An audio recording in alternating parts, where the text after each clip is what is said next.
तो चलिए आज हम सॉल्यूशन के बारे में जानेंगे कि सॉल्यूशन होता क्या है। और सॉल्यूशन को जानने से पहले हम मिक्सर के बारे में जानेंगे। जैसा कि हम जानते हैं, most of the things around us are mixture. हमारे आसपास की अधिकांश चीजें क्या है, मिक्सचर होती है। तो सबसे पहले हम मिक्सचर के बारे में ही जानेंगे कि मिक्सचर क्या होता है। तो मिक्सचर क्या होता है, सबसे पहले चलिए इसे जान लेते हैं। What is mixture? Mixture is a physical combination of two or more substances. Mixture क्या है? दो या दो से अधिक सबस्टेंसेस को फिजिकली मिक्स करने पर मिक्सचर बनता है। जैसे कोई भी दो चीजें ले लें, जैसे सॉल्ट ले लें और वाटर ले लें, तो हमें जो एक घोल मिलेगा वह मिक्सचर होगा। तो सॉल्ट और वाटर को मिक्स करने से हमें मिक्सचर मिल जाएगा। यहां पर ध्यान देने की चीज है कि यहां पे जब हम मिक्सचर बनाते हैं तो दो या दो से अधिक जो चीजें मिलती हैं उनका फिजिकल कॉम्बिनेशन होता है। फिजिकल कॉम्बिनेशन होने का मतलब ये है कि उनके बीच केमिकल रिएक्शन नहीं होते हैं, यानी उनके बांड वगैरह में परिवर्तन नहीं होता है, कोई नए बांड नहीं बनते हैं, और जो बांड है सामान्य तौर से कोई भी केमिकल बॉन्ड किसी भी केमिकल बॉन्ड का ब्रेकडाउन नहीं होता है। तो यहाँ पर हम देख सकते हैं कि जब दो या दो से अधिक चीजों का फिजिकल कॉम्बिनेशन होगा तो उसे हम दो या दो से अधिक सबस्टेंसेस का फिजिकल कॉम्बिनेशन होगा तो उसे हम मिक्सचर कहेंगे। मिक्सचर में दोनों जो सबस्टेंसेज हैं या दो से अधिक सबस्टेंसेज होंगे वे किसी भी रेशियो में रह सकते हैं। अर्थात अगर हम 10 ग्राम सॉल्ट को 100 ml वाटर में, हम 100 ml वाटर यानी H2O में डिसॉल्व करें, चाहे 20 ग्राम सॉल्ट को 100 ml H2O में डिसॉल्व करें, दोनों कंडीशन में हमें सॉल्ट का सॉल्यूशन मिलेगा और दोनों ही एक प्रकार के मिक्सचर होंगे। तो हम यहाँ पर देख सकते हैं कि दो या दो से अधिक चीजों को किसी भी रेशियो में मिलाने पर हमें मिक्सचर मिलता है। बस फिजिकल कॉम्बिनेशन होना चाहिए, यानी उन सबस्टेंसेस के बीच केमिकल रिएक्शंस ना हो। केमिकल रिएक्शन अगर हो जाएगा तो सबस्टेंसेस की प्रॉपर्टीज चेंज हो जाएगी, और जब सबस्टेंसेस की प्रॉपर्टीज चेंज हो जाएगी तो हो सकता है कि एक से ज्यादा सबस्टेंस बने, तो निश्चित रूप से नए सबस्टेंसेस के बनने के बाद भी मिक्सचर ही मिलेगा। लेकिन वह मिक्सचर ऐसा मिक्सचर नहीं होगा जो हमने पहले सबस्टेंस मिलाया था उनका मिक्सचर नहीं होगा, बल्कि नए सबस्टेंसेस का मिक्सचर होगा। तो फिर आगे बढ़ते हैं कि अगर किसी भी रेशियो में हम दो या दो से ज्यादा सबस्टेंसेस को मिलाएंगे तो वह मिक्सचर बनाएगा। साथ ही जो सबस्टेंसेस हैं वे अपनी आइडेंटिटीज यानी प्रॉपर्टीज अर्थात कैरेक्टरिस्टिक्स को क्या करते हैं, रिटेन करते हैं। कैरेक्टरिस्टिक को रिटेन करने का मतलब यह है कि उनकी जो फिजिकल या केमिकल प्रॉपर्टी होती है या फिजिकल या केमिकल नेचर होता है वह रिटेन होता है। हल्का फुल्का उनका फिजिकल बिहेवियर चेंज हो सकता है, फिजिकल प्रॉपर्टी हल्की फुल्की चेंज हो सकती है, वो डिपेंड करेगा मिक्सचर के अनुसार, लेकिन उनकी केमिकल प्रॉपर्टी में कोई भी चेंज नहीं होता। तो सामान्यतः अगर हम देखें तो सॉल्ट जो है वह सॉलिड है और H2O लिक्विड है। जब सॉल्ट उसमें जाता है तो डिसअपीयर हो जाता है, यानी उसी में डिसॉल्व हो जाता है, पता ही नहीं चलता कि सॉल्ट इसमें है कि नहीं है। तो जब सॉल्ट उसमें पता नहीं चलता, इसका सीधा सा मतलब यह है कि सॉल्ट जो है अपनी सॉलिड प्रॉपर्टी को खो दिया है। तो इस हिसाब से हम कह सकते हैं कि कुछ फिजिकल प्रॉपर्टीज तो चेंज होती है और बाकी सभी फिजिकल और केमिकल आइडेंटिटीज जो होती हैं वो रिटेन होती है उन सबस्टेंसेस के द्वारा। फिर आगे अगर हम ध्यान दें तो ये जो सबस्टेंसेस हैं उनको हम फिजिकल मेथड्स के द्वारा सेपरेट कर सकते हैं, अलग कर सकते हैं। फिजिकल मेथड्स का मतलब है जैसे हैंड पिकिंग के द्वारा, सीविंग के द्वारा, और साथ में डिकेंटेशन, सेडिमेंटेशन, इन सब प्रोसेसेस को, डिस्टिलेशन आदि प्रोसेसेस का उपयोग करके हम उन्हें सेपरेट कर सकते हैं, अलग कर सकते हैं। तो मिक्सचर के कुछ एग्जाम्पल हैं, जैसे सॉल्ट सॉल्यूशन हो गया, सॉल्ट और वाटर मिलाने पर, सैंड और वाटर मिलाने पर, एयर, ये सब मिक्सचर के एग्जाम्पल हैं। अगर यहाँ पर हम देखें तो यहाँ पर हम देखें तो यहाँ पे अगर आप देखेंगे तो एक फिगर दिया गया है। उस फिगर में दो सबस्टेंसेस लिए गए हैं, दोनों सबस्टेंस है। इसका प्रमाण ये है कि इन ये सेम टाइप के पार्टिकल से मिलकर बने हैं। अब यहाँ पे एक सबस्टेंस, सबस्टेंस शब्द को थोड़ा सा एक्सप्लेन करना जरूरी है कि सबस्टेंस है क्या। सबस्टेंस का मतलब होता है, सबस्टेंस का मतलब होता है प्योर मैटर। सबस्टेंस होता है प्योर मैटर। अधिकांश बुक्स में आपको प्योर सबस्टेंसेस के रूप में लिखा हुआ मिलेगा, तो आप अक्सर देखेंगे कि इसे प्योर सबस्टेंसेस करके ही लिखा रहता है। लेकिन substance itself, a substance itself a pure matter, hence we need not to say it a pure substance। तो इसे हमें प्योर सबस्टेंस कहने की जरूरत नहीं है। तो यहां पर देखिए कि जो प्योर मैटर है उसी को हम सबस्टेंस कहते हैं, क्योंकि सबस्टेंस जो होता है वह पर्टिकुलर टाइप के एटम या मॉलिक्यूल से मिलकर बना होता है या पार्टिकल से मिलकर बना होता है। तो सेम टाइप्स के पार्टिकल से मिलकर के जब कोई भी मैटर बना होता है तो उसे हम प्योर मैटर कहते हैं। तो इसलिए सबस्टेंस क्या है, प्योर मैटर है। तो यहां पर हम आगे बढ़ेंगे कि दो सबस्टेंस हमारे पास है। इन दोनों सबस्टेंसेस को जब हम मिक्स करेंगे तो मिक्स करने पर हमें क्या होगा कि अगर इनके बीच रिएक्शन नहीं होगा तो एक मिक्सचर मिलेगा। मिक्सचर जो मिलेगा वह दो प्रकार का हो सकता है मिक्सचर। या तो वह मिक्सचर क्या होगा, ऐसा होगा जिसमें कि दोनों के पार्टिकल इक्वली डिस्ट्रीब्यूटेड हो through out the mixture. Mixture भर में दोनों के पार्टिकल इवनली डिस्ट्रीब्यूट हो, यूनिफॉर्मली डिस्ट्रीब्यूट हो, यानी समान रूप से एक दूसरे में मिले रहें। अगर ऐसा है तो ऐसे मिक्सचर को हम होमोजीनियस मिक्सचर कहते हैं। अगर अगर वे दोनों मिलाने के बाद दोनों के पार्टिकल अलग अलग रेशियो में या अलग अलग जगहों पे अलग अलग अमाउंट में उपस्थित है, जैसे किसी जगह पे उस मिक्सचर भर में किसी जगह पर एक के पार्टिकल और किसी जगह पे दूसरे के पार्टिकल ज्यादा मात्रा में उपस्थित है, यानी इवनली डिस्ट्रीब्यूटेड नहीं है, तो हम उन्हें कहेंगे हेट्रोजीनियस मिक्सचर।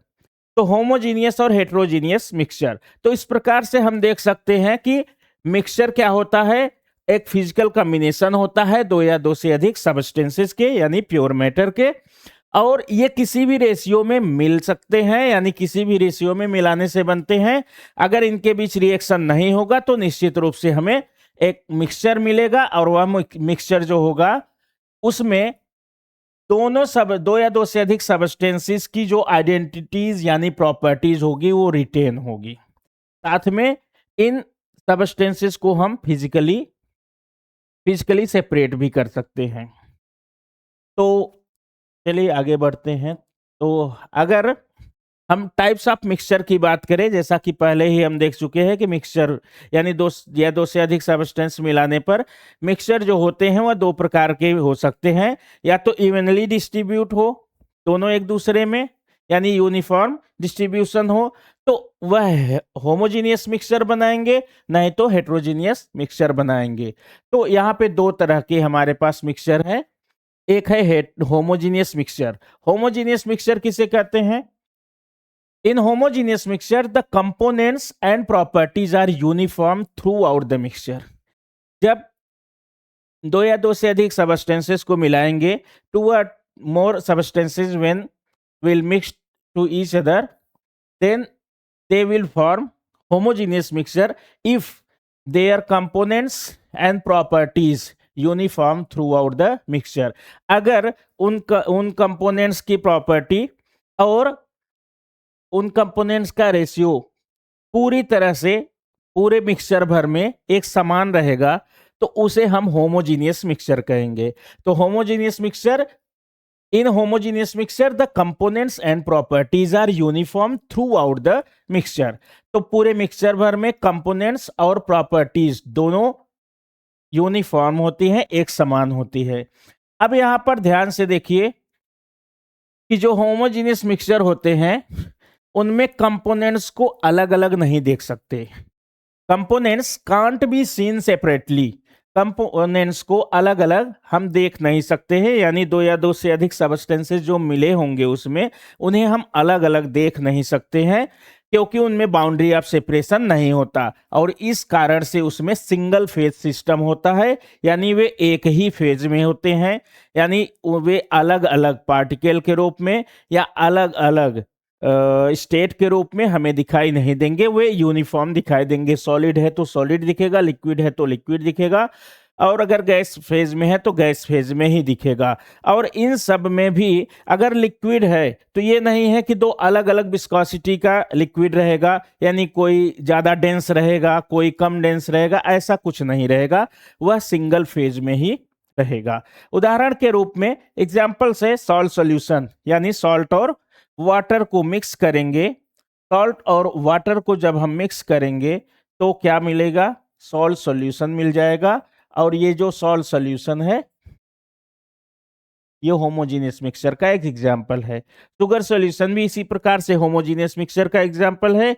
एयर, जिसमें कि कई प्रकार की गैसें जैसे nitrogen, oxygen, carbon monoxide, carbon dioxide जैसी गैसें मिली होती हैं, वह भी एक प्रकार का होमोजीनियस मिक्सचर है।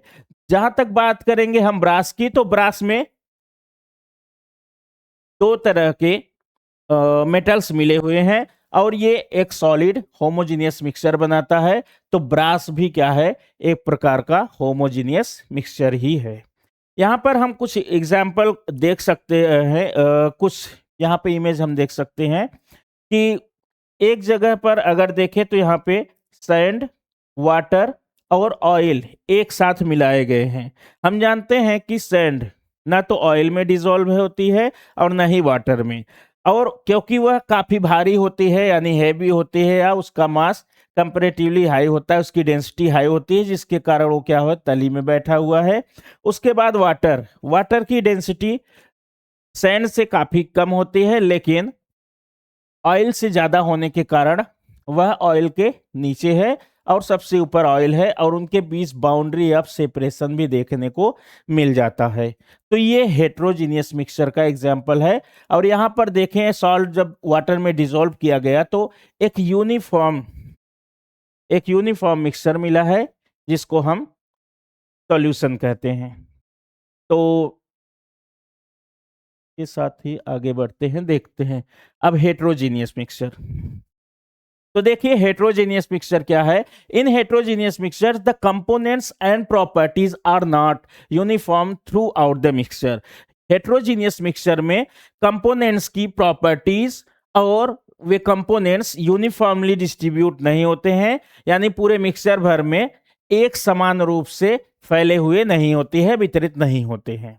और ये इन कंपोनेंट्स को अलग अलग देखा जा सकता है, अर्थात उनमें बाउंड्री ऑफ सेपरेशन देखने को मिलेगा उनके पार्टिकल्स के बीच या उन दो सबस्टेंसेस या दो से अधिक सबस्टेंसेस के बीच, जैसा कि अभी हमने जो सॉल्यूशन और हेट्रोजीनियस मिक्सचर का एक एग्जांपल देखा था, उसमें ऑयल और सैंड ये सब अलग अलग दिखाई दे रहे थे और बाउंड्री ऑफ सेपरेशन भी था। साथ में अगर देखें तो ये मल्टीपल फेज में पाए जाते हैं। मल्टीपल फेज में पाए जाने का मतलब वही है जैसा कि अभी पिछले वाले एग्जाम्पल में आपने देखा कि यहाँ पे जो हेट्रोजीनियस मिक्सचर है उसमें सॉलिड स्टेट है, लिक्विड स्टेट है, लेकिन दोनों अलग अलग डेंसिटी के हैं, जिसके कारण इनके बीच बाउंड्री ऑफ सेपरेशन पाया जाता है, जिसके कारण एक से ज्यादा इसमें फेजेस देखने को मिलते हैं।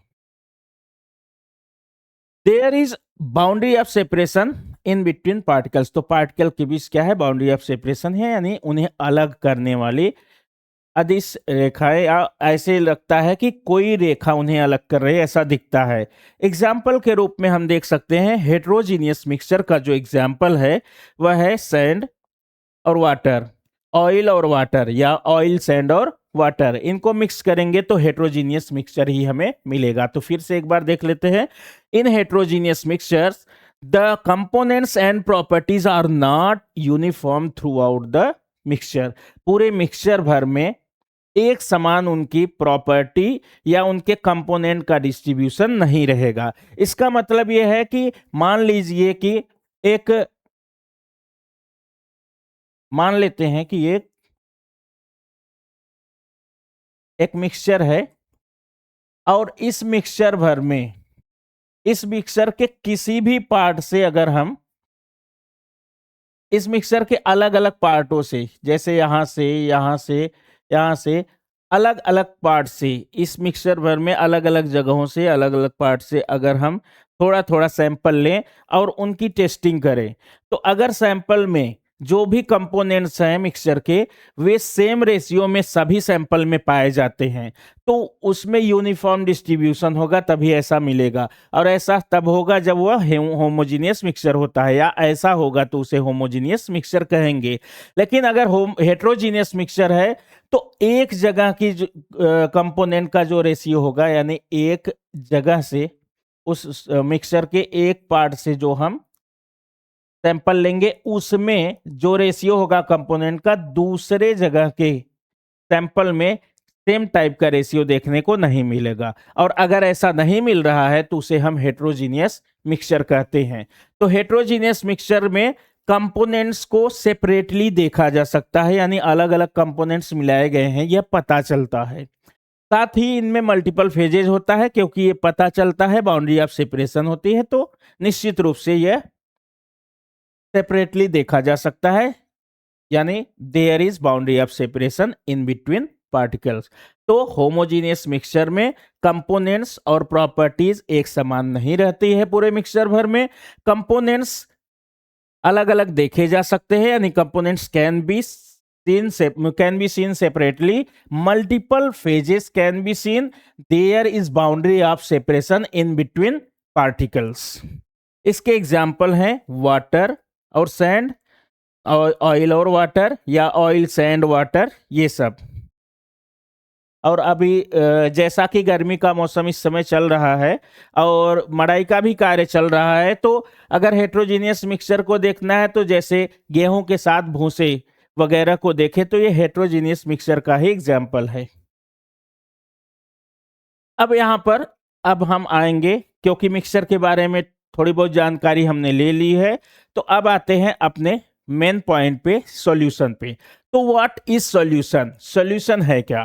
तो अब हमें सॉल्यूशन के बारे में जानना है और इसको थोड़ा डिटेल में जानेंगे कि सॉल्यूशन है क्या।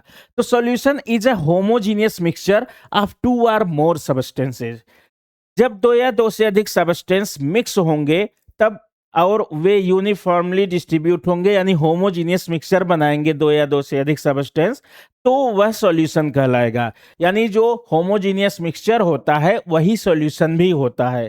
तो homogeneous mixtures are solution is a homogeneous mixture of two or more substances. यहाँ पे सॉल्यूशन में कुछ हमें टर्मिनोलॉजी देखने को मिले, कुछ टर्म्स देखने को मिलेंगे, जैसे कि है कंपोनेंट, जैसे पहले भी हमने यूज किया, क्योंकि सॉल्यूशन हमारा मेन पॉइंट है, तो सॉल्यूशन पर ही हम इसे पढ़े, इसलिए हमने इस यहाँ पर उसे रखा है। तो आइए देखते हैं कंपोनेंट क्या होते हैं। Each substance in a solution is a component. तो सॉल्यूशन में प्रत्येक सबस्टेंस जो भाग लेते हैं, यानी किसी सॉल्यूशन को बनाने के लिए जो अलग अलग सबस्टेंसेस यूज होते हैं, वे सभी अलग अलग सबस्टेंसेस को कंपोनेंट कहते हैं। जैसे कि यहीं पे देखिए कि अगर हम मान लेते हैं कि शुगर है और वाटर, शुगर और वाटर मिलाएंगे तो यहाँ पर शुगर सॉल्यूशन मिलेगा। और ये जो शुगर सॉल्यूशन है, इसमें हिस्सा लिया है, भाग लिया है शुगर ने और वाटर ने, तो शुगर एक कंपोनेंट हो गया, वाटर एक कंपोनेंट हो गया। अगर इसी में सॉल्ट भी अगर मिक्स कर दें तो यहाँ पर इस सॉल्यूशन के तीन कंपोनेंट हो जाएंगे, सॉल्ट, शुगर और वाटर। तो यहाँ पर हम देख सकते हैं कि जितने भी कंपोनेंट्स सॉल्यूशन बनाने में भाग लेते हैं, या जितने भी सबस्टेंसेज यानी प्योर मैटर सॉल्यूशन बनाने में भाग लेते हैं, उन सभी को कंपोनेंट कहते हैं। अब बात करते हैं सॉल्वेंट की। सॉल्वेंट वर्ड भी बार बार यूज होगा। तो सॉल्वेंट क्या है? Generally the component present in the largest quantity in a solution. किसी भी सॉल्यूशन में सामान्य तौर पर जो जो कंपोनेंट सबसे ज्यादा मात्रा में उपस्थित होता है उसे ही सॉल्वेंट कहते हैं। तो जो कंपोनेंट सबसे ज्यादा मात्रा में उपस्थित होता है किसी सॉल्यूशन में उसे हम सॉल्वेंट कहते हैं। क्यों कहते हैं सॉल्वेंट?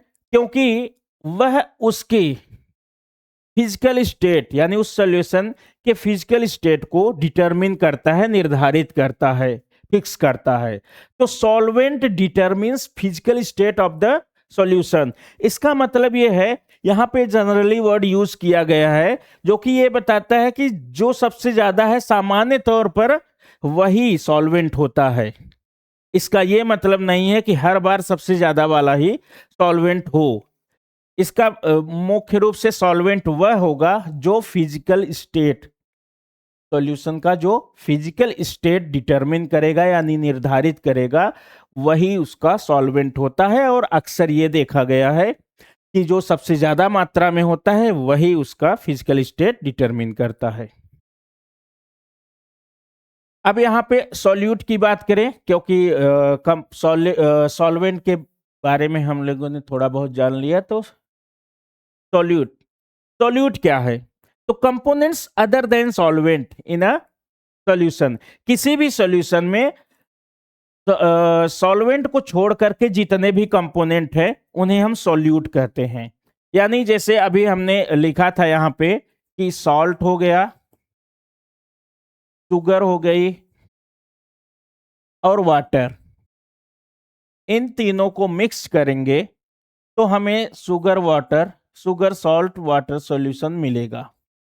और ये जो सॉल्यूशन होगा उसमें सॉल्ट की भी प्रॉपर्टी होगी, शुगर की भी प्रॉपर्टी होगी और वाटर की भी प्रॉपर्टी होगी।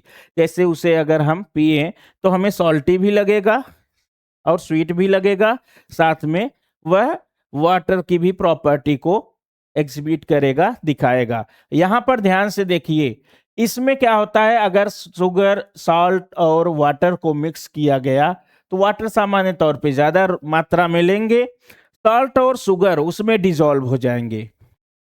और सॉल्ट और शुगर जब उसमें डिसॉल्व हो जाएंगे तो उसका फिजिकल स्टेट हो जाएगा लिक्विड का।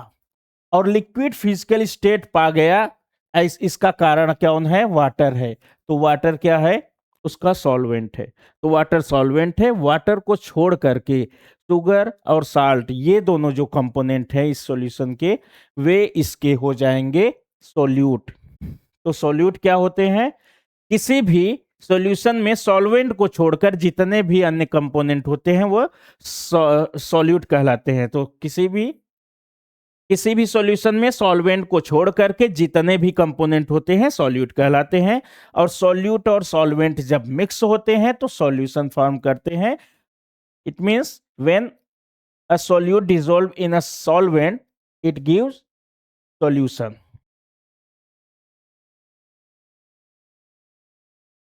तो अब यहां पर हम बाइनरी सॉल्यूशन की बात करेंगे। सॉल्यूशन को जान ही गए, क्योंकि यहां पे जो हम सॉल्यूशन चैप्टर में पढ़ेंगे, मोस्ट ऑफ द जो भी हम प्रॉपर्टीज वगैरह के बारे में पढ़ेंगे, अधिकांशतः हम बाइनरी सॉल्यूशन के बारे में ही पढ़ेंगे। तो बाइनरी सॉल्यूशन क्या होता है? A solution having only two components.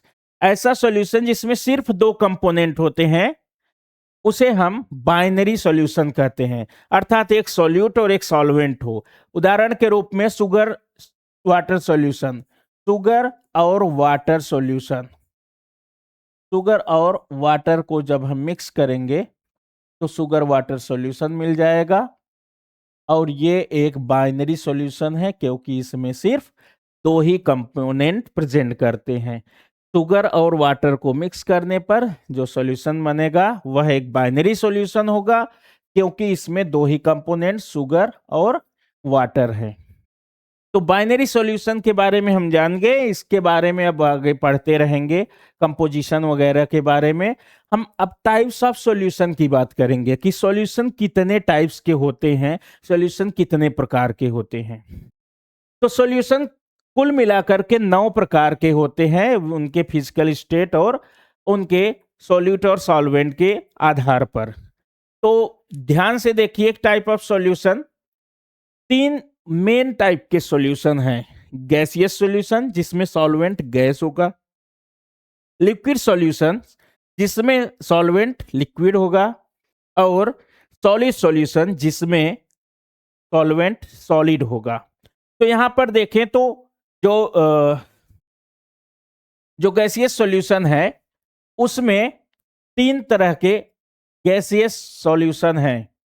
एक है जिसमें जो कि गैस गैस सॉल्यूशन है, अर्थात गैस सॉल्वेंट में गैस सॉल्यूट जब मिक्स होगा तो गैसियस सॉल्यूशन बनेगा, जो वह गैस गैस सॉल्यूशन है। और गैस गैस सॉल्यूशन जो है उसका एग्जांपल हम ऑक्सीजन और नाइट्रोजन ले सकते हैं या हाइड्रोजन और ऑक्सीजन ले सकते हैं। यहाँ पे एक इंटरेस्टिंग चीज को जानना जरूरी है, क्योंकि हमने अभी पहले बात किया था कि जब दो कंपोनेंट्स मिलाए जाते हैं तो वे तब मिक्सचर का निर्माण करते हैं, यानी तब वे मिक्सचर बनाते हैं जब उनके बीच कोई केमिकल रिएक्शन ना हो। केमिकल रिएक्शन होने के बाद अगर एक से ज्यादा कंपोनेंट बन रहे हैं या एक से ज्यादा प्योर सब्सटेंस बन रहे हैं तब भी हमें मिक्सचर मिलेगा, लेकिन जो हमने उसमें मिलाया था वह मिक्सचर नहीं रहेगा, एक नए प्रकार का मिक्सचर रहेगा।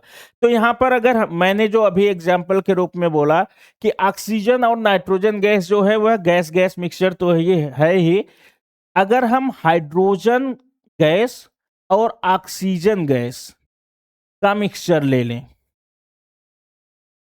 तो भी यह गैस गैस का मिक्सचर है, और क्योंकि इनमें कोई बाउंड्री ऑफ सेपरेशन देखने को नहीं मिलेगा, ये इवनली एक दूसरे में डिस्ट्रीब्यूट होंगे, यानी कंप्लीटली यूनिफॉर्म कंपोजिशन होगा, जिसके कारण यह एक सॉल्यूशन होगा।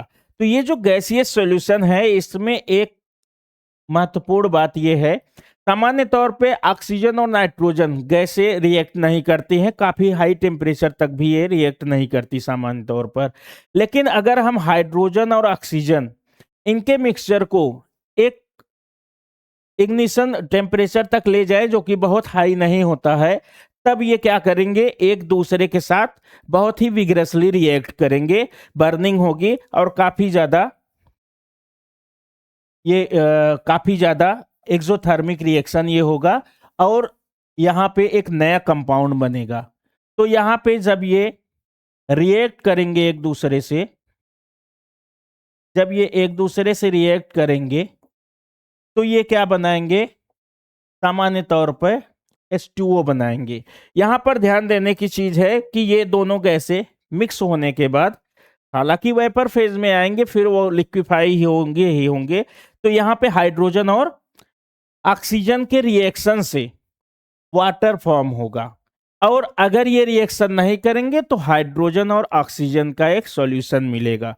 तो यहाँ पर एक एग्जाम्पल के रूप में ये भी देख सकते हैं कि सामान्य तौर पे कई जगह पे आप ये पाएंगे कि a mixture is a combination of two or more non-reactive substances or non-reactive matter।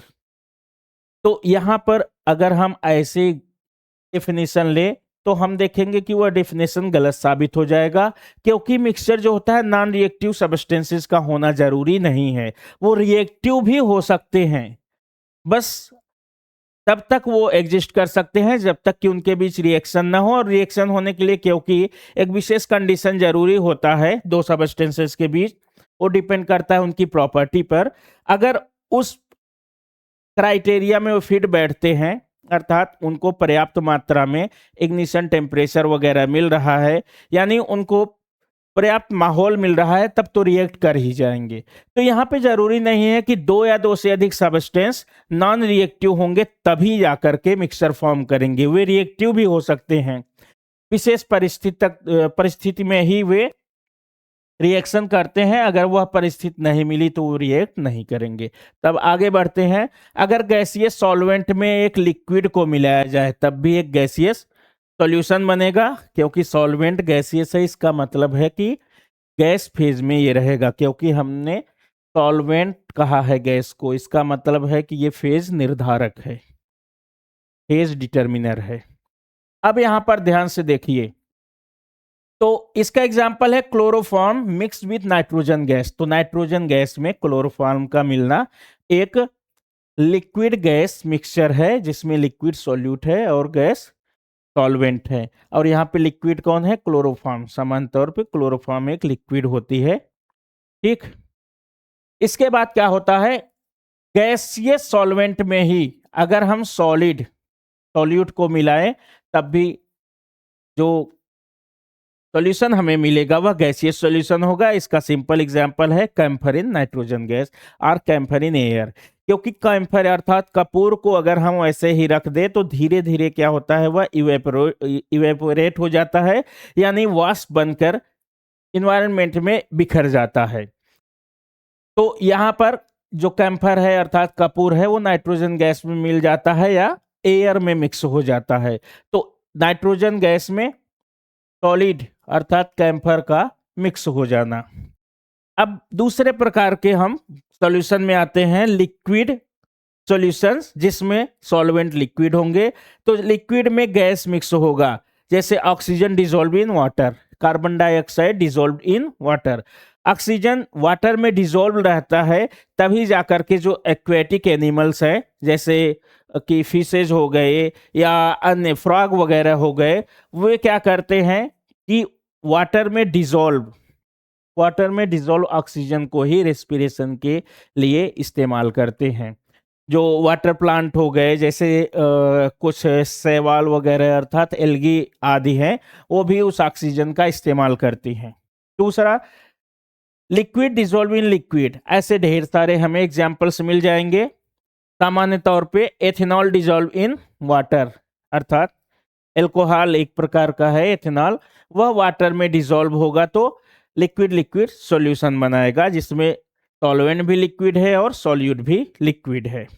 अब यहाँ पर कौन सॉल्वेंट है इसको डिफाइन वह करेगा कि कौन ज्यादा मात्रा में है। सामान्य तौर पे जो ज्यादा मात्रा में रहेगा उसी को हम सॉल्वेंट मान लेंगे, क्योंकि दोनों ही सेम स्टेट को डिफाइन करते हैं कि लिक्विड स्टेट, दोनों ही लिक्विड स्टेट को डिफाइन करेंगे, डिटरमिन करेंगे। अब लिक्विड में सॉलिड डिसॉल्व होने वाला, अभी सॉल्ट वाला हमने वाटर में देखा, ग्लूकोज को वाटर में डिसॉल्व कर दे तो यह क्या है, लिक्विड में सॉलिड का सॉल्यूशन है और यह लिक्विड सॉल्यूशन के रूप में एग्जिस्ट करेगा, अर्थात यह लिक्विड फॉर्म में ही रहेगा यह सॉल्यूशन। इसके बाद बारी आती है सॉलिड सॉल्यूशंस की, कि सॉलिड सॉल्यूशन क्या होते हैं।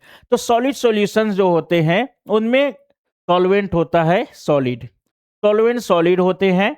अब यहाँ पर क्या है, अगर सॉल्वेंट में गैस मिक्स होगा तब भी एक सॉलिड सॉल्यूशन बनेगा। तो ये जो सॉलिड सॉल्यूशन है कुछ इस प्रकार से देखिए, पैलेडियम जो कि एक प्रकार का मेटल है, उसमें हाइड्रोजन गैस, थोड़ी मात्रा में हाइड्रोजन गैस क्या होता है, उनके पार्टिकल के बीच में जाकर रिसाइड करते हैं, जिसके कारण यह एक प्रकार का सॉल्यूशन है। अब सॉलिड में लिक्विड का सॉल्यूशन, जैसे हम जानते हैं कि मरकरी जो होता है सामान्य ताप पर, यहाँ तक कि एसटीपी पर भी लिक्विड होता है। यह सॉलिड यानी सोडियम में जब मिक्स किया जाएगा तो एक एलॉय बनाएगा जिसे हम एमलगम कहते हैं, क्योंकि मरकरी के साथ किसी भी मेटल को मिक्स करेंगे तो वो क्या बनाता है, एमलगम बनाता है, यानी जो मिक्सचर बनाता है उसे हम एमलगम कहते हैं। तो सॉलिड सोडियम में लिक्विड मरकरी को मिक्स करने पर यहाँ पर क्या बनेगा, एक एमलगम बनेगा, जो कि एक सॉलिड लिक्विड सॉल्यूशन का एक उदाहरण है। यानी सॉलिड स्टेट में जो सॉल्यूशन पाया जाएगा उसमें एक सॉलिड में दूसरा लिक्विड मिक्स है। अब बात करें सॉलिड में सॉलिड का सॉल्यूशन, तो copper dissolve in gold, copper को गोल्ड में डिसॉल्व किया गया हो, जैसा कि शुरू में बताया गया था ब्रास, जिसमें कॉपर और जिंक मिक्स होकर के ब्रास यानी पीतल का निर्माण करते हैं। तो वह भी एक सॉलिड का सॉलिड में सॉल्यूशन को रिप्रेजेंट करता है। तो यहाँ पर हम लोग सॉल्यूशन के बारे में जान गए हैं। सामान्य तौर पर सॉल्यूशन क्या होता है, कितने प्रकार का होता है, होमोजीनियस सॉल्यूशन क्या होता है, हेट्रोजीनियस सॉल्यूशन क्या होता है, कुछ एग्जाम्पल भी उसका हम लोग जान गए हैं। अब यहाँ पर हम क्या करेंगे कि ये जो सॉल्यूशन है इनमें कोई भी सबस्टेंस, यानी जो एक से अधिक सबस्टेंसेस मिक्स होकर के सॉल्यूशन बनाते हैं, यानी जो इसके कंपोनेंट्स हैं, वे कंपोनेंट्स किस रेशियो में हैं, किस अनुपात में है या कैसे मिले हुए हैं, तो उनका हम कंसंट्रेशन एक्सप्रेस करना सीखेंगे।